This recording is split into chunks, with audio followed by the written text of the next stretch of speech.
ही आपके मन में क्या आता है? इंसान के रूप में वो लोग जो इंसान का ही खून पीते हैं, जिन्हें धूप में जाने से डर लगता है और वो कॉफिन में सोते हैं। बचपन से हमने मूवीज में यही देखा है, मगर क्या यह सच है?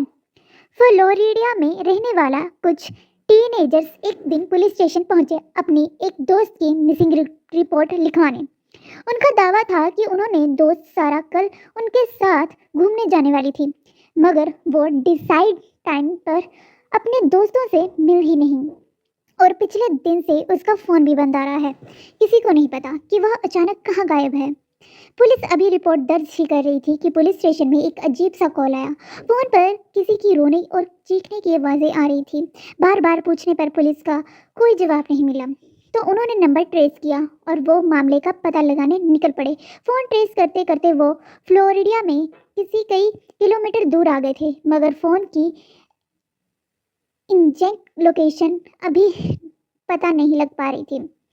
तभी पुलिस मैन ने बैठे दो ऑफिसर्स, ब्रैड और डायरेक्ट, ने रोड साइड पर किसी को गिरा हुआ देखा। वो दोनों वैन से उतरे और उस बेहोश इंसान की तरफ बढ़े। वो बेहोश लड़की और कोई नहीं बल्कि सारा थी। उसके दोस्त ने रिपोर्ट दर्ज कराते हुए उसकी एक फ़ोटो भी पुलिस को दी थी, जिसकी वजह से उन ऑफिसर्स ने उसे तुरंत पहचान लिया। सारा का शरीर नीला पड़ रहा था और उसकी लेफ्ट आर्म में खून भी निकल रहा था। पुलिस ने उसे उठाया और जल्दी से जल्द हॉस्पिटल ले गए। सारा को एग्जामिन करने के बाद डॉक्टर्स ने पुलिस को यह बताया कि 2 दिन तक लगातार सारा के शरीर से खून निकाला गया है और इसी वजह से इतनी कमज़ोर पड़ गई है। पहले तो यह केस किडनैपिंग और क्राइम से रिलेटेड लग रहा था, मगर फिर डॉक्टर्स ने कुछ ऐसा बताया जो सुनकर सब दंग रह गए। उसके 3 दांत गायब थे, उसके हाथों पर जलने के निशान थे और उसकी पीठ पर एक अनमोल लेव में कुछ लिखा हुआ था। यह सब देखने के बाद ब्रैड और डेरिक को विश्वास हो चुका था कि सारा को किसी बहुत ही डेंजरस ग्रुप ने किडनैप किया था। ब्रैड ने अपने हाथ डेरिक को सारा के कपड़ों से मिले सैंपल्स दिए और उसे जितनी भी इंफॉर्मेशन निकाल सकती थी डेरिक को निकालने को कहा। ब्रैड खुद भी उसी रात इन्वेस्टिगेशन के लिए निकल गया था। तकरीबन 1 घंटा गाड़ी चलाने के बाद वो शहर से दूर जंगल में पहुंच चुका था। उसे वो जगह मिल गई जहां सारा उन्हें मिली थी। वह उसी रास्ते पर और आगे जाने लगा, लेकिन थोड़ी देर बाद ब्रेड वहीं पहुंच गया जहां उसे चलना शुरू किया था। उसे कुछ समझ नहीं आ रहा था कि आखिरकार उसके साथ यह सब हो क्या रहा है। तभी उसे दिखा कि खून से लथपथ कुछ अजीब से दिखने वाले लोग उसकी गाड़ी के पास आ रहे हैं। उन सभी के चेहरे बहुत भयानक लग रहे थे और वो धीरे धीरे ब्रेड की तरफ बढ़ रहे थे। ब्रेड बहुत डर गया। उसने हड़बड़ा के पीछे वाली सीट से अपनी गन उठाई और उन लोगों की तरफ पानी, मगर वह यह देखकर शॉक हो गया कि अब वहाँ कोई था ही नहीं।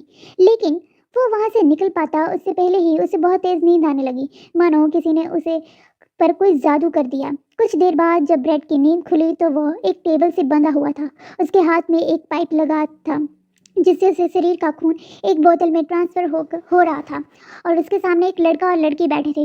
वो दोनों नॉर्मल इंसानों जैसे लग रहे थे, नॉर्मल आपस में बात कर रहे थे और खाना खा रहे थे, मगर उनके खाने के पास एक बोतल पड़ी थी जिसमें खून भरा हुआ था और वो दोनों उसी बारी बारी करके पी रहे थे। ब्रेड यह देखकर चौंक उठा और समझ गया कि वो दोनों शायद वैम्पायर्स हैं। ब्रेड ने अपनी नज़र घुमाई तो उसने देखा कि उस कमरे में कुछ काला जादू करने का सामान पड़ा है। वही ढेर सारे दांत पड़े हैं जो कि काली शक्तियों को खुश करने का जरिया होता है। उसे सब कुछ समझ आ चुका था, यह भी कि सारा को भी इन्हीं लोगों ने पकड़ा हुआ। रात आते आते ब्रेड के शरीर में बिल्कुल ताकत नहीं बची थी, मगर फिर भी हिम्मत करके उसने किसी तरह अपने हाथों की रस्सी खोली और उस घर से भाग निकला। बाहर निकल कर उसे एक फ़ोन बूथ दिखा जहाँ से उसने पुलिस स्टेशन कॉल किया और लिटली फ़ोन डेरिक ने उठाया। ब्रेड उसे सब कुछ बताया जा रहा था, लेकिन डेरिक को ब्रेड की आवाज़ ही नहीं आ रही थी, बल्कि उसे किसी की रोने की चिल्लाने की आवाज़ आ रही थी।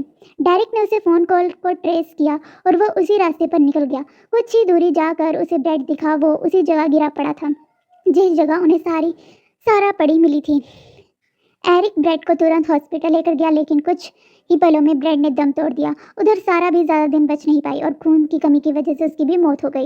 यह सब होने के बाद डेरिक ने हर दिन हर रात उस जगह को इन्वेस्टिगेशन करनी शुरू कर दी।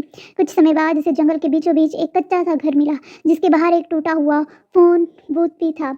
उस घर में कोई नहीं था। डेरिक और उसकी टीम ने जब उस घर की तहकीकात की तो उन्हें पता चला कि इन सब के पीछे एक सीक्रेट वैम्पायर्स का ग्रुप था जो किसी इंसानों का खून पीकर अपने आप को जिंदा रखने की कोशिश कर रहे हैं, और यह सब करने के लिए वो काले जादू का इस्तेमाल कर रहे थे। उस दिन के बाद फ्लोरिडा में कोई ऐसे केसेस तो नहीं आए, लेकिन वैम्पायर्स के ऐसे कई केसेस हैं जो पूरी दुनिया में फैले हुए हैं। यह कहानी सच्ची घटना पर आधारित है, लेकिन क्या